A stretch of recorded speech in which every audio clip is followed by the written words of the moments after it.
Hello दोस्तों, स्वागत है आपका हमारे YouTube channel focus education study number पर चल रही थी। आज की वीडियो में हम जानेंगे मूल रूप से दक्षिण भारत की महापाषाण संस्कृति, जिसमें इसकी अगली वीडियो में हम जान चुके हैं महापाषाण की संस्कृति जो उद्भव हुई थी लोहकाल में। लोहकाल में इसका शासनकाल की बात करें तो या इस संस्कृति का उद्भव तो बात करें तो 1000 ईस्वी से 100 ईस्वी तक, ईस्वी काल तक, 1000 ईसा पूर्व से ईस्वी काल तक यानी कि इसका कालखंड है। इनसे पहले हम बता दें दोस्तों, आयरन एज यानी लोहकाल के बारे में हम अगली वीडियो में बात कर चुके हैं। अगर नहीं देखेंगे हमारी अगली वीडियो तो जरूर जाकर देखें, ताकि इस वीडियो को समझने में किसी तरह की परेशानी ना हो। तो आज की वीडियो मूल रूप से दक्षिण भारत की यानी महापाषाण काल की है। महापाषाण जो पत्थरों को यानी कि 100 जो लोग मरते थे दक्षिण भारत में 1000 ईसा पूर्व के और 100 ईस्वी के माध्यम में, उस काल में दक्षिण भारत में शवों को ऊपर से यानी कि पत्थर को ढक करके दफनाया जाता था, जिसका प्रमाण अभी भी यानी कि मिला है वर्तमान में। इसी मूल रूप से या पुरातात्विक साक्ष्यों के आधार पर ही दर्शाया गया था। इसकी बात करें दोस्तों निर्माता की, तो इसकी निर्माता इसमें भी उतना मूल रूप से बतलाया नहीं गया है। फिर भी मतभेदों के अनुसार इसमें बतलाया गया है कि स्थानीय उत्पत्ति मत के अनुसार यानी स्थानीय उत्पत्ति यानी वहाँ स्थानीय उत्पत्ति हुई जहाँ पर, उसी के मत के अनुसार इससे बतलाया गया कि यह संस्कृति जो है, इसकी संस्कृति के निर्माता सो स्थानीय लोग थे। स्थानीय लोग जो वहाँ के थे, बसे हुए थे वहीं के, जो द्रविड़ थे। और इसकी बात करें विदेशी मत के अनुसार, तो दोस्तों विदेशी मत के अनुसार यहाँ के लोग यानी कि बाहरी लोग आए थे, जो भूमध्य सागर से आए थे। इसकी बात जो विदेशी लोग इसकी बात करते हैं। और इसकी परिचय की बात करें दोस्तों, तो इसके सामान्य अर्थ है महापाषाण का, तो बड़े पत्थर जो पत्थरों को अभी बताएं दोस्तों, जो पत्थरों को शव के ऊपर से ढक करके, नीचे गड्ढा जो होता था उसको ऊपर से ढक करके दफनाते थे लोग। उसी के काल के आधार पर यानी कि जो पाषाण जो महापाषाण उसी के आधार पर रखा गया है इसका कालखंड का नाम महापाषाण काल। और इस संस्कृति की बात करें दोस्तों, तो इसमें मूल रूप से इसका परिचय तो बड़े बड़े परस्तर जो पत्थर होता था बड़े बड़े, उसके खंडों से बने कब्र अन्य या स्मारक जो बनाए गए हैं, उसी को महापाषाण इसी के नाम पर दिया गया है इस संस्कृति का महापाषाण काल। और इस महापाषाण संस्कृति की बात करें दोस्तों, प्रमुख स्थल यानी पुरास्थल की जो उनकी मिले हैं स्थल कहाँ, तो उसकी बात करें वर्तमान में जो इंडिया में भारत की बात करें तो आंध्र प्रदेश राज्य की बात करें तो गुंटूर में जो नागार्जुनी कोंडा में है, जो इसकी नगर है संस्कृति यानी इसकी संस्कृति जो विकास हुई थी, इसकी संस्कृति जो विकास हुई थी, यहाँ भी एक नगर विकास हुई थी। यहाँ यही नहीं थी, और आंध्र प्रदेश में और जगह भी विकास हुई है, जिसमें कर्नूल में जिला के सिंगनपल्ली में यहाँ भी विकास हुई सभ्यता इस संस्कृति। और जगह में यानी कि आंध्र प्रदेश में उतना महत्वपूर्ण नहीं थी, इसलिए हम दर्शाने दोस्तों कम शॉर्ट ही यानी कि शॉर्ट में हम लोग जानने की कोशिश करेंगे आज की सभी इस काल से रिलेटेड जितना भी टॉपिक आते हैं परीक्षा में। आज तो कर्नाटक की बात करते हो, रायचूर जिले के मस्की में इस संस्कृति का साक्ष्य देखने को मिलता है। और जिसमें कर्नाटक में बेलारी में भी संगन कलू में यहाँ भी इसका साक्ष्य देखने को मिलता है। और बात करें केरल में तो त्रिचूर में जो पोकरलम में इसका भी साक्ष्य देखने को मिलता है पोकरलम में भी। और तमिलनाडु की बात करें दोस्तों, तो चिंगलपट्टू में इसका जो चिंगलपट्टू जिला है उसका, वहाँ चिंगलपट्टू में इसका साक्ष्य देखने को मिलता है। और बात करें तमिलनाडु की तो और जगह पे जैसे कांचीपुरम सेंगुंड्रम में यहाँ भी इसका साक्ष्य देखने को मिलता है। और आदि जगह जो यह तो मूल रूप से दक्षिण भारत का ही इतिहास है। महापाषाण काल जो यह लोह काल के दौरान विकास हो रहा था ये संस्कृति, उसी काल के दौरान यह संस्कृति दक्षिण भारत में ही प्रमुख था। जिसमें इसके बाद आते हैं दक्षिण भारत में चेर चोल और पांड्य राजाओं का भी उद्भव होता है इस काल के यानी कि अंतराल बात करें इसकी मूल रूप से इसकी विशेषता की दोस्तों, तो इसकी विशेषता में समाधान जो प्रमुख विशेषता, इसकी समाधान की विशेषता अलग अलग की थी, जिसमें 3 तरह से अपना यानी कि शवों को दफनाया करते थे।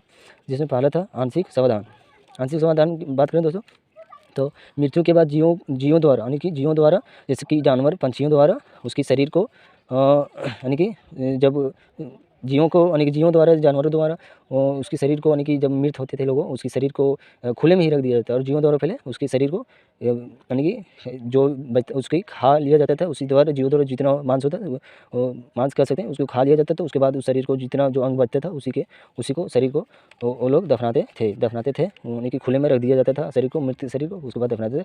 और पुण्य समाधान की बात करें दोस्तों, तो सिर पूर्व की ओर और तथा पैर पश्चिम की ओर में दफनाने का कार्य, इसमें मूल रूप से बच्चों का सब मिला साक्ष्य मिला है दोस्तों। इसकी बात करते हैं बच्चों जो होते थे उसकी शवों को यानी कि लाशों जो होते थे उसी शवों को कलश में यानी कि वो रहता था एक कलश रहता था जो एक घड़ा जैसा, उसी में डाल करके दफनाते थे लोग ये कलश में। इसकी बात करेंगे किस तरह के लोग दफनाते थे, किस तरह के पत्थर कहाँ किस तरह रखते थे, अभी देखेंगे आगे। और अंत्येष्टि सामग्री में बोल रहे थे दोस्तों, अगला था अंत्येष्टि सामग्री समाधान, जो यह भी एक इन लोगों का परंपरा था दफनाने का। तो इसमें मूल रूप से अंत्येष्टि यानी कि मृत जब होते थे लोग तो उसकी जो भी सामग्री होती थी उसके अंत्येष्टि आप समझ रहे होंगे। अंत्येष्टि यानी कि उसकी सामग्री को भी साथ में दफना दिया जाता था, उसी को कहा गया अंत्येष्टि सामग्री यानी कि समाधान, अंत्येष्टि सामग्री समाधान। और इस काल में बात करें दोस्तों मृत भांड और लोह उपकरण की बात करें दोस्तों, तो इस काल में मृत भांड और लोह का भी यानी कि प्रचलन था। तो मृत भांड में लोग काले और लाल रंग के जैसे यूज करते थे अपने मृत भांडों में, जिसमें मिट्टी के मटके हो गए, गहरे कटोरे आदि इस सब में करते थे रंगों का उपयोग, काली जैसा लाल का। और आगे बात करें दोस्तों तो लोहे उपकरण, इसमें प्रकार इसकी बात करें तो 33 प्रकार का साक्ष्य मिले हैं, जैसे कि कुल्हाड़ी, छेनी, कटिया व नर के जो धार जैसा रहता था, त्रिशूल आदि ये सब लोहे उपकरण भी यहाँ से प्राप्त हुए हैं इस काल के दौरान। तो इस काल में मूल रूप से इसी काल के दौरान लोहा का भी विकास हो रहा था, विकास धीरे धीरे होते जा रहा था। लोग कृषि निर्मित बोल सकते हैं, कृषि के लिए लोग तरह तरह के औजार का उपयोग करने लगे थे लोग संबंधित। जैसे कि कृषि की बात करें तो दोस्तों इस काल में तो कृषि पशुपालन भी इस काल में लोग करते थे। जैसे कि कृषि से साक्ष्य बोले तो धान, जौ, चना आदि ये सब मिले हैं। और पशुपालन की भी कार्य करते थे लोग, भेड़ बकरी आदि लोग अपना पशुपालन का भी कार्य करते थे व्यापार में। और आगे बात करें दोस्तों इस वीडियो में तो इस महापाषाण के बारे में बता दें दोस्तों, इसका चित्र सहित हल्का इसकी पूरा डिफिनेशन बता दे रहे हैं, समझाने की कोशिश पूरी कर रहे हैं। और इसमें बता दें दोस्तों महापाषाण बोले तो इस जो शवों को ढक करके दफनाने का कार्य था वो लगभग 40 तरह के था। 40 तरह से लोग ऊपर से पत्थर को अनेक बड़े पत्थर को दफनाते थे, यानी कब्रों को दफनाने का कार्य जो करते थे गड्ढे में कब्रों को, तो वो 40 तरह के पत्थर का यूज करते थे, तरह तरह के। जैसे कि किसी भी पत्थर का खड़ा पत्थर रख देते थे किसी लाश के अंदर, लाश के ऊपर किसी के चटाई जैसे रख देते थे पत्थर, किसी में अभी बता रहे हैं दोस्तों। जिसमें इसकी बात करें तो प्रस्तर स्तंभ, इसमें दफनाने का यानी कि जो बना हुआ था कब्र, जैसे कि कब्र बना जो हुआ था वो प्रस्तर स्तंभ, जिसमें चित्र सहित हम बता रहे हैं दोस्तों। जिसमें चित्र बता दें तो इस तरह खड़ा होता था और इसके नीचे गड्ढा करके ऊपर से पत्थर को रख दिया जाता था और दफनाया जाता था। जो मूल रूप से कर्नाटक में यह सच यानी कि यह जगह है। और इसकी बात करें और फिर आगे बात करें दोस्तों तो हुंड स्टोन यानी पत्थर, तो यह पत्थर होता था कि ये लंबा होता था, इस तरह का होता था, यानी कि रहता था चटाव जैसा, उसी तरह से नीचे दफनाया जाता था नीचे गड्ढा में मृत शरीर को। और है छत्र शिला, इसमें बात करें दोस्तों तो जो होता था बड़े चट्टान यानी पाषाण जो होता था पत्थर, उसके ऊपर एक और ढक करके ऊपर से पत्थर दिया जाता था शव के अंदर नीचे। जो इसका बोले तो यह केरल में, और हुंड स्टोन सॉरी दोस्तों हुंड स्टोन बोले तो आंध्र प्रदेश और केरल में इसका साक्ष्य मिला है देखने को, यानी कि यह पत्थर अभी भी है केरल और आंध्र प्रदेश में। इसका मूल से बात करें तो यह केरल में। और डोलमेन जो होता था, जो दोनों तरफ से पत्थर रख करके ऊपर से ढक करके पत्थर को ही ढक दिया जाता था, जो बीच में शरीर यानी कि शव रहता था, जहाँ इसका शव अभी यानी इसका साक्ष्य बोले तो यानी कि इसका जगह बोले तो तमिलनाडु में है जो अभी भी वर्तमान में।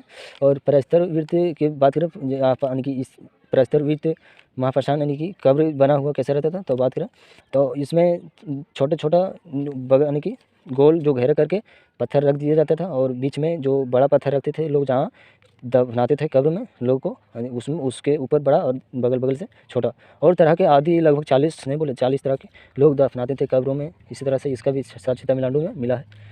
तो अगली वीडियो में जानेंगे दोस्तों, आज की वीडियो यहीं तक रही। अगली वीडियो में जानेंगे एक छोटा सी वीडियो बनाएंगे प्रागैतिहासिक काल का, जिसमें मृत भांडों का यूज़ किया करते थे ये लोग, जिसमें मृत भांडों को यानी कि जो बर्तन होता था उसमें कार्य करते थे जो चित्रित मृत भांड, जैसे गेरुए चित्रित मृत भांड होता था, फिर काले लाल रंग का मृत भांड का उपयोग करते थे, और चित्रित दूसरा मृत भांड, इस सब का परिचय जानेंगे। यार ये संस्कृति यानी कि यह किस संस्कृति के दौरान यह काल विकसित हुई, यानी कि यह संस्कृति विकसित हुई कब और कहाँ से कहाँ तक इस संस्कृति का विकास हुआ, यानी कि उत्तर भारत से दक्षिण भारत तक कहाँ तक इसका विकास हुआ।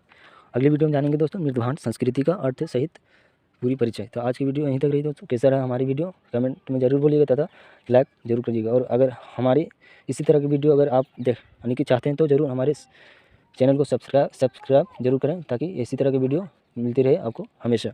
तो सब्सक्राइब करना नहीं भूलिएगा दोस्तों। आज के लिए यहीं तक, जय हिंद दोस्तों, धन्यवाद।